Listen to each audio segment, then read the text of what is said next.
The night was still. On the edges of Solano County, the California hills rolled in silence, their outlines swallowed by darkness. Winter had laid its hand across the land, and the December air was sharp and brittle, the kind that made every sound travel farther than it should. Out there, in the blackness beyond the glow of city lights, the world felt untouched, quiet, isolated, and vulnerable. It was the kind of night where anything could happen, and no one would hear you scream.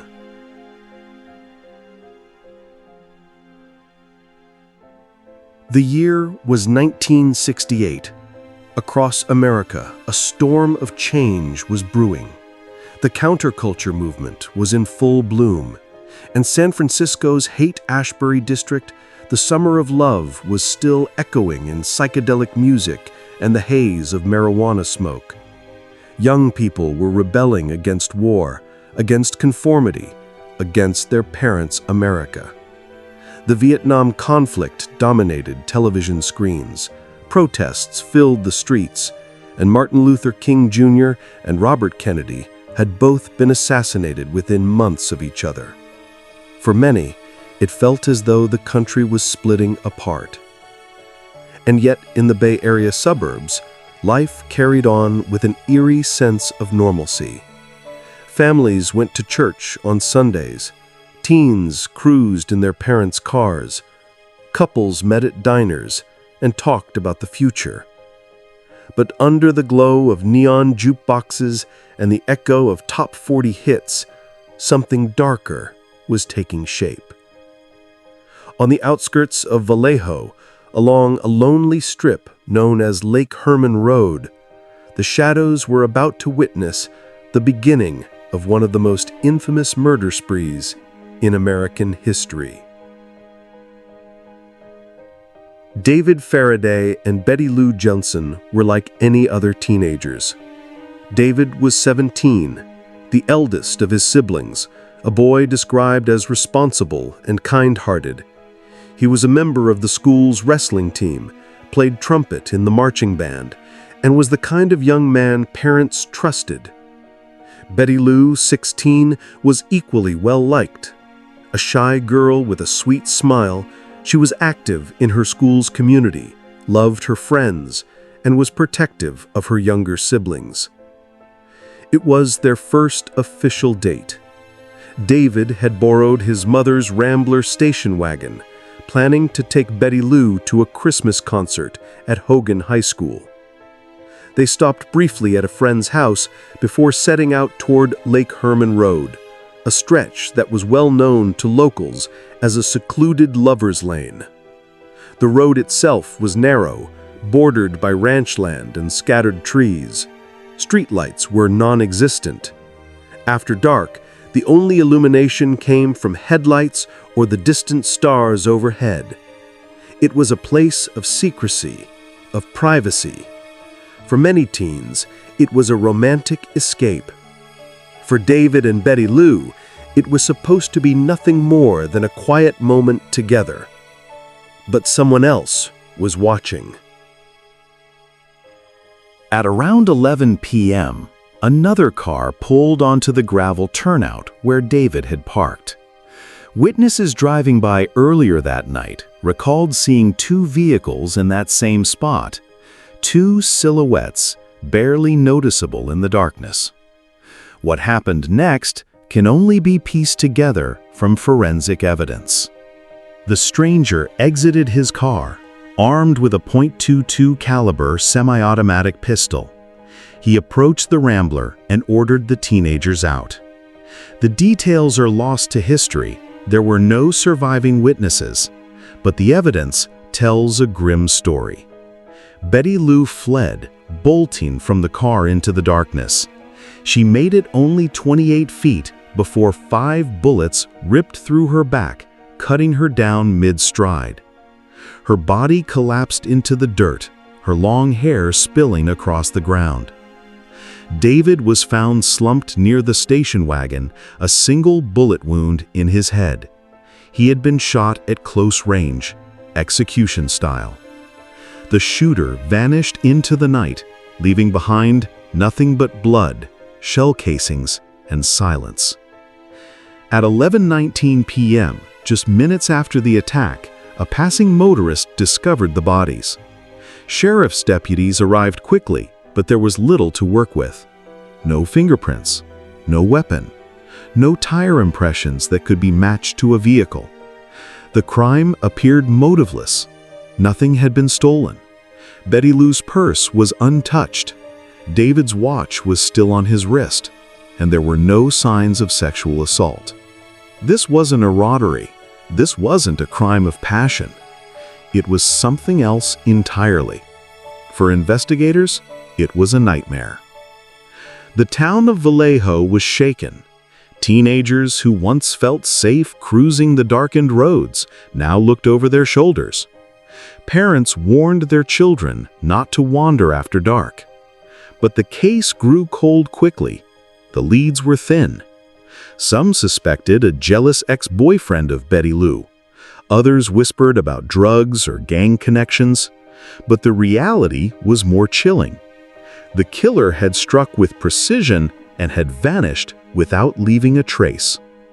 There was nothing to suggest that this was only the beginning. Until the summer of 1969. Fireworks bloomed in the sky above Vallejo. It was Independence Day, a night of celebration, of crowded parks and noisy parades. For Darlene Farron, 22, it was supposed to be a night out with friends. Outgoing, bubbly, and well-liked, Darlene had a magnetic presence. She was married, but stories swirled around her social life. Rumors of admirers, of men who followed her, of a shadowy figure who sometimes lingered at the edges of her world. That night, she drove to Blue Rock Springs Park with Michael Majau, a shy 19-year-old she knew casually. They parked beneath the stars, talking quietly as the night settled down around them. At approximately midnight, headlights appeared. A car pulled in behind them. Michael thought it was the police. Couples parked in dark lots often got shooed away by officers. The car sat there for a moment, then pulled away. Relief. But only minutes later, the same vehicle returned. This time, it parked directly behind them. The man who stepped out carried a flashlight. Without a word, he raised a gun and opened fire. Bullets exploded through the night air, shattering glass and tearing through flesh. Michael was hit 4 times, collapsing against the seat, screaming in pain. Darlene was struck 9 times, her cries drowned in the thunder of the gun. The killer turned, walked calmly back to his car, and drove off. But he wasn't finished. At 12:40 a.m., 30 minutes after the shooting, the phone rang at Vallejo Police Headquarters. Dispatcher Nancy Slover picked up the receiver. The voice on the other end was calm, male, unemotional. "I want to report a double murder. If you will go 1 mile east on Columbus Parkway to the public park, you will find the kids in a brown car. They have been shot with a 9mm Luger. I also killed those kids last year. Goodbye." The line went dead. Police rushed to the scene and found the victims exactly where the caller had described. Darlene Farron died from her injuries. Michael Majau, despite being shot multiple times, miraculously survived. And from his hospital bed, he described the shooter. A man, late 20s to early 30s. Heavy-set, round face, short brown hair. The police now had something they hadn't before, a survivor. But they also had something far worse: the realization that the killer was keeping score. 3 days later, on July 7, 1969, the Vallejo Times-Herald received a letter. It began bluntly: "I am the killer of the 2 teenagers last Christmas at Lake Herman and the girl last 4th of July. To prove this, I shall state some facts which only I and the police know." The letter included details from both crime scenes, details never released to the public. There was no doubt this was the killer. And he had given himself a name. Signed at the bottom was a strange symbol, a circle with a cross through it. The world would come to know it as the mark of the Zodiac. The letter was not the only one.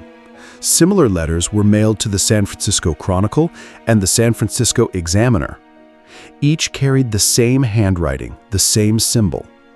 But these weren't just confessions, they were challenges. Attached to each letter was a cipher, a coded message made up of strange symbols, circles, and triangles. The killer demanded that the newspapers print them on the front page. "If you do not do this, I will go on a kill rampage. Friday night, I will cruise around all weekend, killing lone people in the night, then move on to kill again until I end up with a dozen people over the weekend." The threat was chilling. The newspapers complied, and across Northern California, panic spread. Police rushed to the scene and found the victims exactly where the caller had described. Darlene Ferrin died from her injuries. Michael McGow, despite being shot multiple times, miraculously survived. And from his hospital bed, he described the shooter: a man, late 20s to early 30s, heavy-set, round face, short brown hair. The police now had something they hadn't before: a survivor. But they also had something far worse: the realization that the killer was keeping score. 3 days later, on July 7, 1969, the Vallejo Times-Herald received a letter. It began bluntly: "I am the killer of the 2 teenagers last Christmas at Lake Herman and the girl last 4th of July. To prove this, I shall state some facts which only I and the police know." The letter included details from both crime scenes, details never released to the public. There was no doubt this was the killer. And he had given himself a name. Signed at the bottom was a strange symbol, a circle with a cross through it. The world would come to know it as the mark of the Zodiac. The letter was not the only one. Similar letters were mailed to the San Francisco Chronicle and the San Francisco Examiner. Each carried the same handwriting, the same symbol. But these weren't just confessions, they were challenges. Attached to each letter was a cipher, a coded message made up of strange symbols, circles, and triangles. The killer demanded that the newspapers print them on the front page. "If you do not do this, I will go on a kill rampage. Friday night, I will cruise around all weekend, killing lone people in the night, then move on to kill again until I end up with a dozen people over the weekend." The threat was chilling. The newspapers complied, and across Northern California, panic spread. At that moment, the killer transformed from an unknown figure in the shadows to something larger, something terrifying. No longer faceless, no longer nameless. He was Zodiac, and his game had only just begun. The city of San Francisco was alive in the summer of 1969. The summer of love was now 2 years gone, but the counterculture still thrived. Psychedelic posters glowed in Haight-Ashbury windows, anti-war marches filled the streets, and music spilled from radios on every corner. But under that haze of rebellion and freedom, something darker moved quietly. The first killings on Lake Herman Road were seen at first as brutal but random. But on the 4th of July weekend of 1969, the killer would strike again. This time, leaving behind a trail of evidence so deliberate, so mocking, that the world could no longer ignore him. The Shadow was about to give himself a name. It was just before midnight on America's Independence Day when 19-year-old Darlene Ferrin pulled into Blue Rock Springs Park, a quiet lover's lane spot in Vallejo, California. Sitting beside her was 22-year-old Michael Majau. The night was warm, the kind of heat that lingers long after the sun has gone down. In the distance, faint fireworks still cracked, the colors fading into the suburban sky. The park was nearly empty, its winding roads lined with trees that stood like silent sentinels. At first, the two were just talking, watching the faint glow of the city in the distance. But Michael later remembered that Darlene seemed uneasy that night, as if she had noticed something. A car had followed them earlier, he claimed, and now, as they sat parked, a vehicle slowly pulled up behind them. Its headlights bathed the car in a stark white glare. For a moment, the occupants assumed it was a police officer, just a routine check on young couples in parked cars. The vehicle lingered, then pulled away. But only a few minutes later, the same car returned. This time, it stopped directly behind them. The driver got out. He carried a flashlight in one hand and in the other, a gun. Without a word, he raised the weapon and began firing into their car. Bullets ripped through the night air, shattering glass, tearing through the metal doors. Darlene screamed as she was hit multiple times. Michael, too, was struck, collapsing against the steering wheel. The attacker then calmly turned and began to walk back to his car. But he wasn't finished. He came back, aimed once more, and fired into their bodies again. And then, just as quickly as he had arrived, he was gone. When the cipher was published, amateur codebreakers across California scrambled to solve it. Couples, families, and hobbyists poured over the strange characters, hoping to be the one to unmask the killer. Within a week, the code was cracked, not by police, but by a high school teacher and his wife in Salinas, California. The solution, however, offered no real identity. Instead, it was a chilling manifesto. I like killing people because it is so much fun. It is more fun than killing wild game in the forest, because man is the most dangerous animal of all. To kill gives me the most thrilling experience. It is even better than getting your rocks off with the girl. The best part is that when I die, I will be reborn in paradise, and all that I have killed will become my slaves. I will not give you my name because you will try to slow down or stop my collecting of slaves for my afterlife. It was not a confession. It was not a revelation. It was a declaration of war. The Zodiac was here, and he wanted the world to know. If the earlier crimes were terrifying, what happened at Lake Berryessa that September was something out of a nightmare. On a sunny Saturday afternoon, college students Brian Hartnell and Cecilia Shepard had driven out to Lake Berryessa for a relaxing picnic. They spread out a blanket, shared a bottle of wine, and lay in the grass near the water. The lake shimmered under the sun, and a gentle breeze rustled the oak trees around them. It was idyllic, peaceful. But as the afternoon stretched on, Cecilia noticed a man standing in the distance. At first, she thought little of it, but then the figure began to move closer. And with each step, the scene grew more surreal. The man wore an executioner-style hood, black fabric covering his entire head with 2 round eye holes cut out. On his chest was a large symbol, a circle with a cross through it. In his hands, he carried a gun and lengths of rope. Brian and Cecilia froze. The man approached, pointing the weapon at them, and announced that he was an escaped convict who needed their car and money to flee to Mexico. His voice was calm, controlled, almost rehearsed. He ordered Cecilia to tie up Brian's hands with the rope. Then he tied him up himself. But this was no robbery. Without warning, the hooded figure pulled a knife from his belt and began stabbing.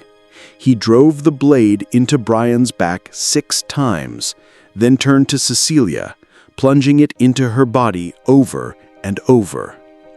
When he was done, he walked away slowly, leaving the couple bleeding on the blanket.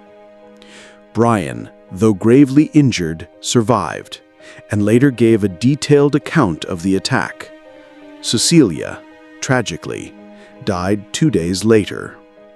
But the killer wasn't finished.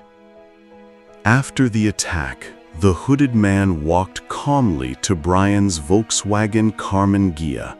With a black marker, he scrawled a message on the car door, a circle with a cross, his symbol, the dates of his previous attacks, and the words September 27, 69, 6:30, by knife.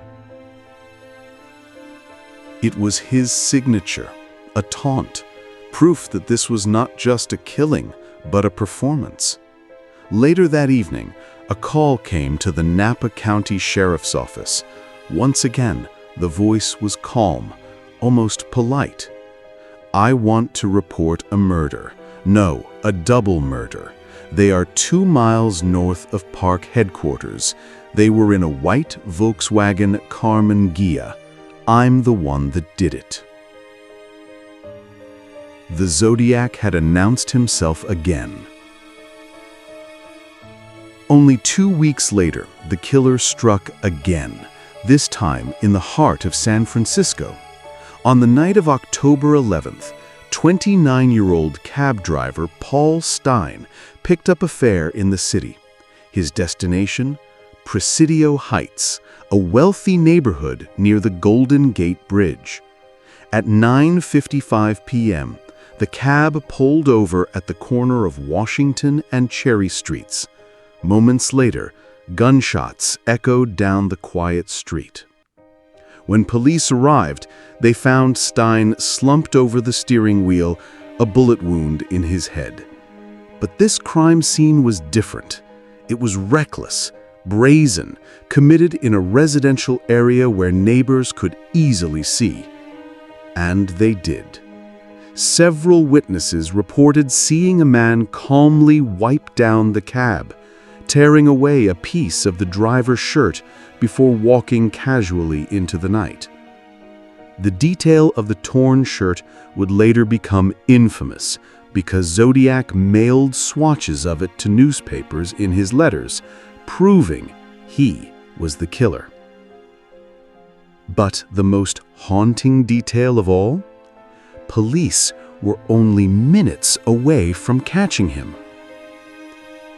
Officers Donald Fook and Eric Zelms were patrolling nearby when they received word of the shooting. Dispatch, however, mistakenly described the suspect as a black male. So when the officers passed a stocky white man walking calmly down Jackson Street, just 2 blocks from the crime scene, they ignored him. Witnesses later confirmed that man was the Zodiac. He had slipped through the net once again. By now, the Zodiac had become more than a killer. He was a phantom haunting the Bay Area. His letters and symbols splashed across newspapers, his words quoted on every radio. Parents warned their children not to walk alone. Couples avoided quiet roads and lovers' lanes. Bus drivers checked their mirrors nervously after the Zodiac threatened to shoot children as they got off school buses. The killer had turned the entire city into his stage, and he was pulling the strings, feeding off the fear. In the months to come, his letters would grow stranger, more ciphers, more threats, more taunts. He mocked police, teased the press, and promised more victims. He was not just a murderer, he was a storyteller, crafting his legend in blood and ink. And by now, the Bay Area understood a terrible truth. Zodiac wasn't going away. He was only getting started. The murder of Paul Stine changed everything. Until then, Zodiac had stalked isolated lovers' lanes, quiet highways, and sunlit parks. But now, he had killed in the heart of a wealthy San Francisco neighborhood, beneath the glow of street lamps, only minutes from the police. The city realized something chilling. This killer wasn't afraid anymore. He was escalating.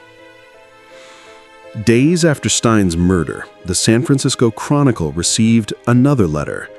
Inside was another piece of Paul Stine's blood-stained shirt, cut away at the crime scene, proving once more the writer's authenticity. But this letter wasn't merely a claim of responsibility. It was a performance. The Zodiac mocked police for failing to catch him, despite officers having spoken to him on Jackson Street. He laughed at their incompetence, pointing out that he blended in easily. He could have caught me last night if they had searched the park properly instead of holding road races with their motorcycles. For newspapers, Zodiac was both a curse and a gift. His threats sold papers, his ciphers fascinated readers. Editors debated the ethics of printing his words. Were they feeding his ego, giving him a platform? Or were they preventing more deaths by appeasing him? The public, meanwhile, was caught in the middle. Every published letter spread more fear. Every cipher teased the promise of his identity, but revealed nothing. In November 1969, the Chronicle received the so-called 340 cipher, a sprawling message of 340 characters arranged in a rectangular grid. For decades, it would remain unsolved, its symbols taunting cryptographers around the world. The killer knew exactly what he was doing. He wasn't just committing murders, he was crafting a mythology. Each letter, each symbol, was another piece of his legend. And by now, the Bay Area understood a terrible truth. The Zodiac wasn't going away. He was only getting started. And then came the most chilling part. He threatened to target children. The Zodiac wrote, "School children make nice targets. I think I shall wipe out a school bus some morning. Just shoot out the front tire and pick off the kiddies as they come bouncing out." The words sent San Francisco spiraling into panic. Parents clutched their children tighter. Teachers scanned the playground fences nervously. Bus drivers began running with police escorts. The city was no longer simply afraid. It was paralyzed. Police swarmed Presidio Heights after Paul Stine's murder, convinced the killer had fled into the Presidio, a vast military reservation nearby. Search teams moved through the dark, flashlights slicing the night, while helicopters thumped overhead. But the Zodiac was gone. Some theorized he lived nearby, slipping into his own home while police scoured the streets. Others believed he vanished into the Presidio's dark woods, watching from the trees as officers stumbled past. The image of a hooded phantom, hiding among the shadows while searchlights swept only yards away, cemented itself in San Francisco's imagination. The months that followed brought more letters. Some carried more swatches of Paul Stine's shirt, proof that he was still out there, still watching. Others contained mocking riddles, crude sketches, even diagrams of bombs he claimed he would use to destroy school buses. In one letter, Zodiac sent a diagram of a homemade explosive, complete with wires and shrapnel. Whether he truly built such a device, no one knows. But the threat was enough to keep parents and police in constant fear. Each letter came with new symbols, new codes. Some promised more victims. Others dared police to catch him. All of them dripped with arrogance, as if the killer believed he was untouchable. And perhaps he was. While the Zodiac taunted from the shadows, survivors and witnesses lived with the memory of what they had seen. Michael Mangeo, still scarred from the attack at Blue Rock Springs, spoke of the headlights that blinded him before the first shots rang out. He described the voice on the phone call as calm, detached, chillingly ordinary. Brian Hartnell, the survivor of Lake Berryessa, described the hood, the symbol, the slow and deliberate voice of the attacker. He remembered the sound of his own breath as the knife entered his back, the surreal feeling of watching Cecilia struggle beside him, and the footsteps of the killer retreating into the trees. And the children who saw Paul Stein's murder unfold from their upstairs window, what must they have felt, watching a man wipe blood from his hands, tearing a trophy from a dying cab driver's shirt before walking into the night? The survivors had glimpsed him. They had heard his voice, but none could explain him. He was faceless, nameless, impossible to grasp. By the end of 1969, San Francisco was transformed. Couples no longer parked on quiet roads. Families kept children indoors after dark. Lovers' lanes emptied, and once carefree drives through the Bay's rolling hills now carried a weight of dread.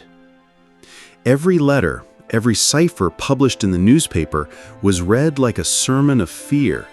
And in living rooms across California, people wondered, was the man next door capable of this? Was the coworker at the office secretly the Zodiac? He had not only terrorized the Bay Area, he had infected it. As 1970 began, Zodiac's letters continued, but his confirmed murders did not. He boasted of dozens of victims, but police could only connect him to a handful. Some speculated that the killings had indeed continued, only in ways police failed to connect. Others believed he was bluffing, inflating his legend with lies. But the terrifying possibility remained.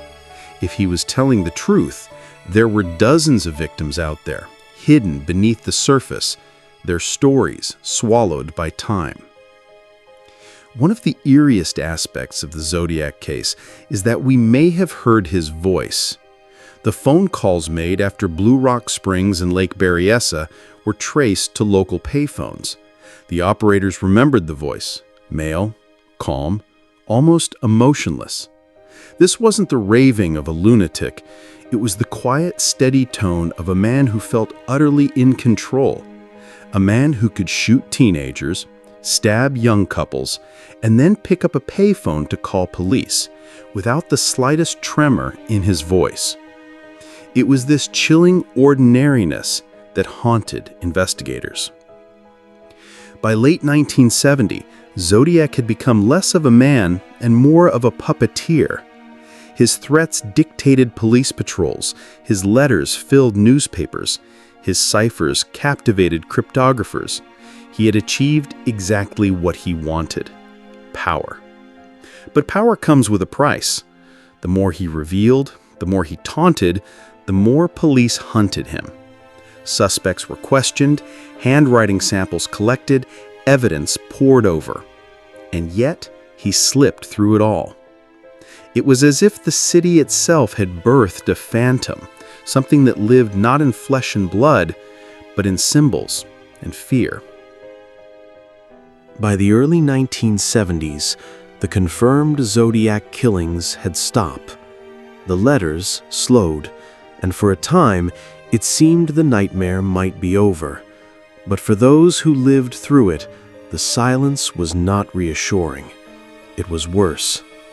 because silence meant one of two things. Either the Zodiac had finally vanished into obscurity, or he was still out there, watching, waiting, planning his return.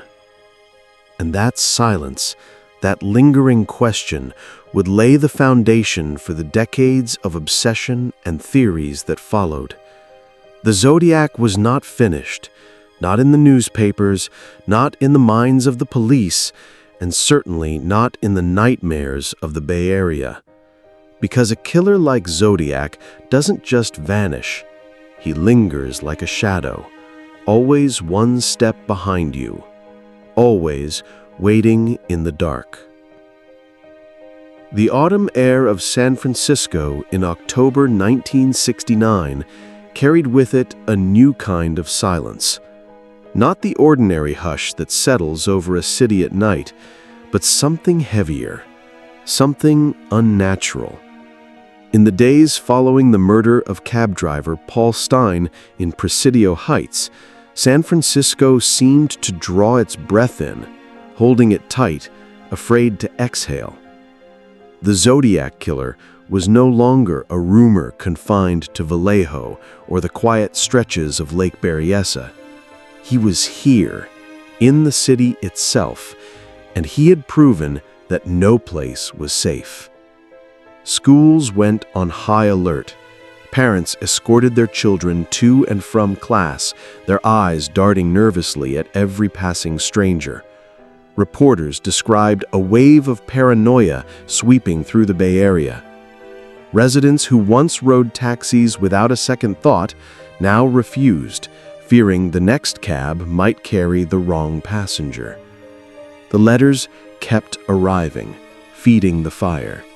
Each envelope, scrawled with Zodiac's now infamous crosshair symbol, carried the same sense of dread as a coffin being delivered to a doorstep. The killer had crossed a line. He had moved from secluded lovers' lanes to the heart of a bustling city, and he wanted everyone to know it. Just 2 days after Stine's murder, the San Francisco Chronicle received another letter. It began, almost mockingly, "This is the Zodiac speaking." He confirmed his involvement in the killing, describing details only the murderer could have known. But then he added something far more terrifying: his threat to attack school buses, shooting out the tires and picking off the kiddies as they come bouncing out. It was a threat that chilled the city to its core. Police cars began escorting school buses, a surreal image of childhood innocence flanked by the reality of evil. Parents scanned rooftops, convinced a sniper might be waiting. And the killer sat somewhere in the shadows, smiling. The letters were not just taunts, they were performances, each word carefully chosen not merely to confess, but to inflict fear. Sometimes he included sections of cryptograms, mysterious ciphers, seemingly daring the public to solve his secret identity. One of the first ciphers, the 408 symbol puzzle, had been solved only days after its publication by a schoolteacher and his wife in Salinas. The message read, "I like killing people because it is so much fun. It is more fun than killing wild game in the forest because man is the most dangerous animal of all." It was chilling, but also disappointing. There was no name, no identity revealed, just the ramblings of a killer reveling in his fantasy. But Zodiac had promised. His identity lay hidden in his codes. And so every new cipher became a national obsession. Could this be the one that cracked the case wide open? Could this one finally reveal the man behind the mask? Each time, the answer was the same: no.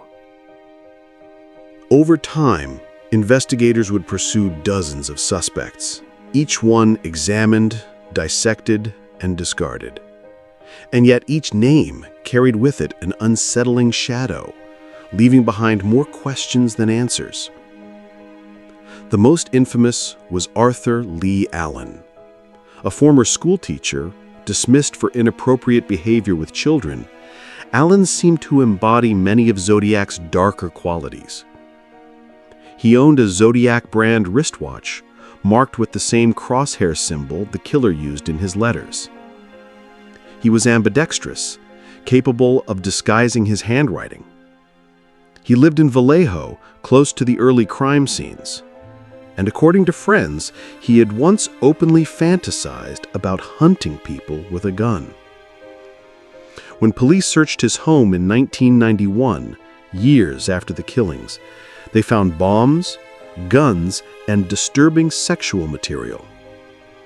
And yet, no definitive evidence linked him to the murders. His fingerprints didn't match. His DNA, compared years later, showed no connection. He would die in 1992, leaving behind only the possibility, never the certainty, that he was the man behind the hood. But Allen was not the only suspect. Rick Marshall, a projectionist who lived in San Francisco, was considered suspicious because of his strange behavior and proximity to the killings. He owned a typewriter believed to match the letters. But once again, nothing concrete tied him to Zodiac. Then there was Lawrence Kane, a man whose physical description closely matched witness accounts from Presidio Heights. He had suffered brain damage from a car accident, leaving him impulsive and erratic. He lived near the Lake Tahoe disappearance of Donna Lass, a nurse some suspected was a Zodiac victim. And yet, once more, the evidence dissolved into nothingness. Richard Gaikowski, a journalist, was accused by a former acquaintance who claimed his voice matched Zodiac's. But the link was speculative at best. Countless others would be named, from a reclusive schoolteacher to a known pedophile, even to random men whose lives were forever scarred by suspicion. Each time, the shadow loomed. Each time, the light of proof failed to shine. It was as though Zodiac existed in a realm just outside reality, always close enough to be touched, but never fully grasped. One of Zodiac's most haunting legacies was not just his murders, but his ciphers.